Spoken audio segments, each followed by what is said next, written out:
Hello দর্শক, আসসালামু আলাইকুম। Welcome back to my channel. চলে এলাম আরেকটা নতুন রেসিপি নিয়ে। আমার আজকের রেসিপি হচ্ছে মুরগির মাংস, ফুলকপি, কাঁচা টমেটো এবং পেঁয়াজের কলি, আলু দিয়ে দারুণ মজার এই চিকেন রেসিপিটি রুটি কিংবা পরোটার সাথে খেতে কিন্তু অসাধারণ লাগে। এই চিকেনটা আপনারা অবশ্যই বাসায় ট্রাই করবেন। আশা করছি আমার আজকের এই রেসিপিটি আপনাদের সবার কাছে ভালো লাগবে।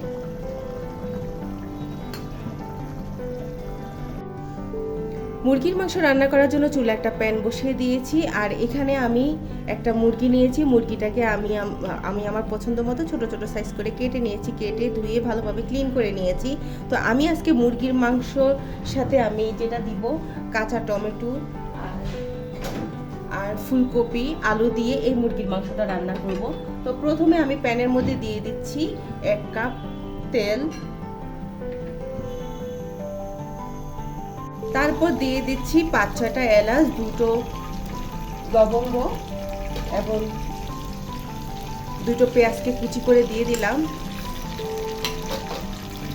সাথে 3 টেবিল চামচের মতো পেঁয়াজের কলি দিয়ে দিব। এখানে 2টো কাঁচা টমেটো আছে, সেটা দিয়ে দিচ্ছি।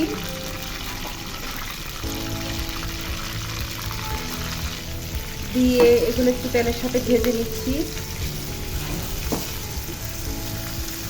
এই পর্যায়ে দিয়ে দিচ্ছি 1 টেবিল চামচের মতো রসুন বাটা,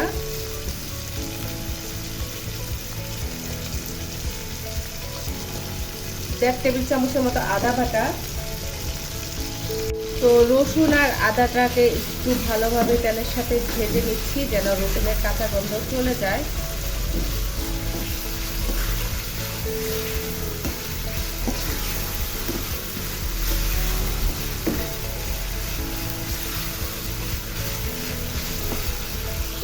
তো রসুনের কাঁচা গন্ধ চলে যাওয়ার পরে আমি এখানে প্রায় 1 চামচের মতো হলুদের গুঁড়ো দিয়ে দিলাম, 1 চামচের মতো জিরের গুঁড়ো, 1 চামচের মতো ধনিয়ার গুঁড়ো,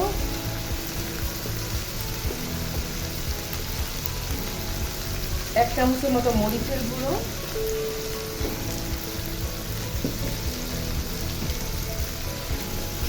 দিয়ে দিলাম। এখন আমি সবগুলো উপকরণ আবার একটু মিশিয়ে নিচ্ছি।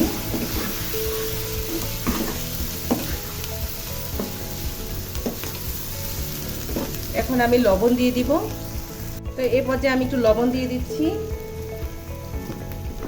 আর 1/2 চামচের মতো গরম মশলার গুঁড়ো দিয়ে দিচ্ছি। দিয়ে সবগুলো উপকরণ খুব ভালোভাবে মিশিয়ে নিচ্ছি। সামান্য একটু পানি দিয়ে দিব।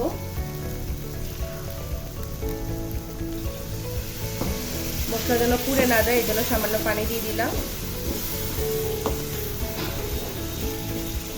দিয়ে আমি মশলাটাকে 3-4 মিনিট কষিয়ে নিব, চুলার আঁচটা মিডিয়ামে রেখে।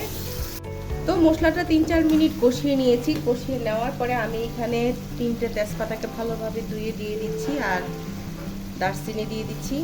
দিয়ে আবার একটু মিশিয়ে নিচ্ছি।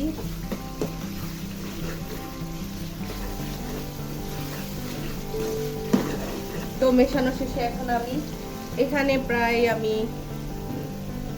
অল্প কিছু 5-6টা ফুলের মতো বড় বড় ফুলকপি নিয়েছি, সেটা নিয়ে প্রথমে দিয়ে দিচ্ছি। এই ফুলটাকে আমি প্রথমে একটু কষিয়ে নিব।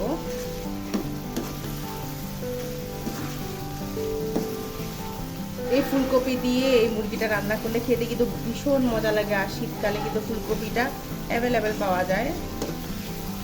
আর ফুলকপিটা কিন্তু আপনারা কাটার পরে আপনারা লবণ পানিতে ভিজিয়ে রাখবেন, এতে করে যদি ভিতরে কোনো পোকা থাকে সেটা চলে যাবে।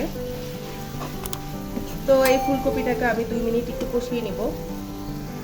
তো ফুলকপিটাকে আমি 2 মিনিট কষিয়ে নিয়েছি। এখন এখানে আমি বড় সাইজের 2টো আলুকে টুকরো করে নিয়েছি, সেটা দিয়ে দিচ্ছি। আর যে চিকেনটা প্রসেসিং করে রেখেছি সেটা দিয়ে দিব।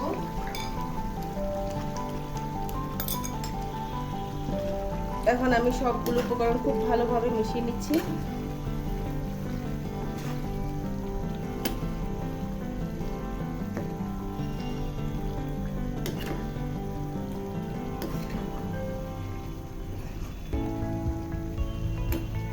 তো মেশানো শেষ। আমি এই চিকেনটাকে 2-3 মিনিট কষিয়ে নিব ভালোভাবে, তারপর পানি দিয়ে দিব। তো চিকেনটাকে আমি 3-4 মিনিট খুব ভালোভাবে কষিয়ে নিয়েছি। কষানোর পরে আমি একটু নেড়ে চেড়ে দিচ্ছি। এ পর্যায়ে আমি একটু পানি দিয়ে দিব। আমি এখানে মেজারমেন্ট কাপের 1.5 কাপ পানি দিয়ে দিব। তো 1.5 কাপ পানি দিয়ে দিলাম। এখন আমি খুব সুন্দরভাবে আবার একটু মিশিয়ে নিব।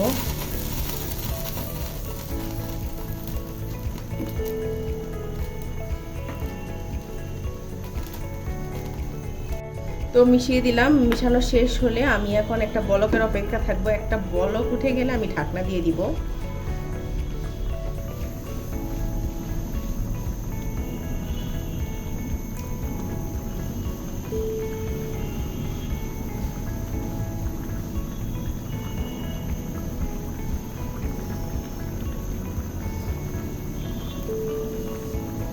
তো চিকেনের মধ্যে বলক উঠে গিয়েছে, এখন আমি ঢাকনা দিয়ে দিচ্ছি। চুলার আঁচটা মিডিয়ামে রেখে আমি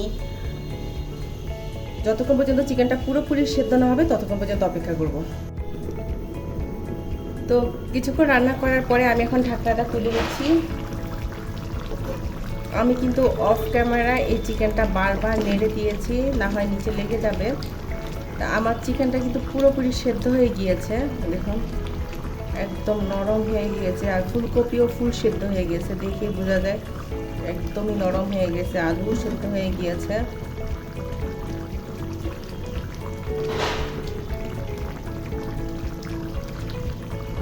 তো শেষ পর্যায়ে আমি একটু গরম মশলার গুঁড়ো দিয়ে দিচ্ছি, হালকা 1/4 চা চামচের মতো। এতে কিন্তু ভালো একটা ফ্লেভার আছে শেষ সময় এই গরম মশলার গুঁড়াটা দিলে। দিয়ে একটু মিশিয়ে নিচ্ছি। আর লবণটাও চেক করেছি, দারুণ টেস্ট হয়েছে। তো আপনারাও আমার মতো এই ধরনের চিকেন রান্না করবেন। ফুলকপি, কাঁচা টমেটো, তারপরে পেঁয়াজের কলি এগুলো দিয়ে খুব সুন্দর করে চিকেনটা রান্না করবেন। খেতে কিন্তু ভীষণ মজা লাগবে। রুটি কিংবা পরোটার সাথে খেতে ভালো লাগবে। তো আমার আজকের এই চিকেন রেসিপিটি আপনাদের কাছে কেমন লেগেছে? ভালো লাগলে অবশ্যই একটা লাইক দিবেন আর আমার চ্যানেলটিকে সাবস্ক্রাইব করবেন। আজ তাহলে এই পর্যন্ত, সবাই ভালো থাকবেন। আল্লাহ হাফেজ।